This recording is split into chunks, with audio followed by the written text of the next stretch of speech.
মেঘনা নদীর বরিশালে হিজলা উপজেলায় বিভিন্ন পয়েন্টে যৌথ অভিযান চালিয়ে গলদা রেণুপোনা আহরণে জড়িত ১১ জন জেলেকে আটক করেছে প্রশাসন। আজ মঙ্গলবার দুপুরে তথ্যের সত্যতা নিশ্চিত করে হিজলা উপজেলার সিনিয়র মৎস্য অফিসার মোহাম্মদ আলম জানিয়েছেন, সোমবার দিবাগত রাত ১১টা থেকে ১৫ এপ্রিল দুপুর ১২টা পর্যন্ত মৎস্য অধিদপ্তর, উপজেলা প্রশাসন, কোস্টগার্ড ও হিজলা থানা পুলিশের এ যৌথ অভিযান পরিচালিত হয়। এ সময় নদী থেকে প্রায় ৫০,০০০ গলদা রেণুপোনা উদ্ধার করে তা নদীতে অবমুক্ত করা হয়েছে।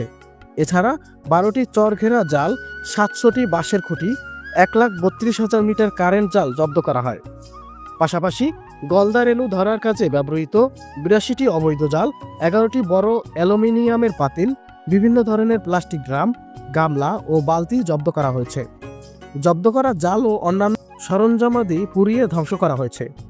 সিনিয়র উপজেলা মৎস্য অফিসার মোহাম্মদ আলম আরও জানিয়েছেন, মঙ্গলবার দুপুরে উপজেলা নির্বাহী অফিসার ও এক্সিকিউটিভ ম্যাজিস্ট্রেট মোহাম্মদ ইলিয়াস সিকদারের পরিচালিত মোবাইল কোর্টের মাধ্যমে অভিযানে আটককৃত ১১ জন জেলেকে ভ্রাম্যমাণ আদালতের মাধ্যমে ৫,০০০ টাকা করে মোট ৫৫,০০০ টাকা জরিমানা করা হয়।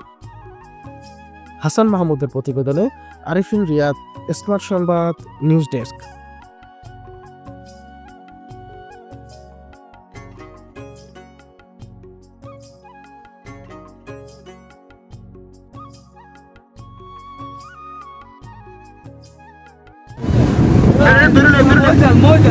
না না না মজল না এটা রেনু কোটি রেনু ধরে রেনু রেনু রেনু রেনু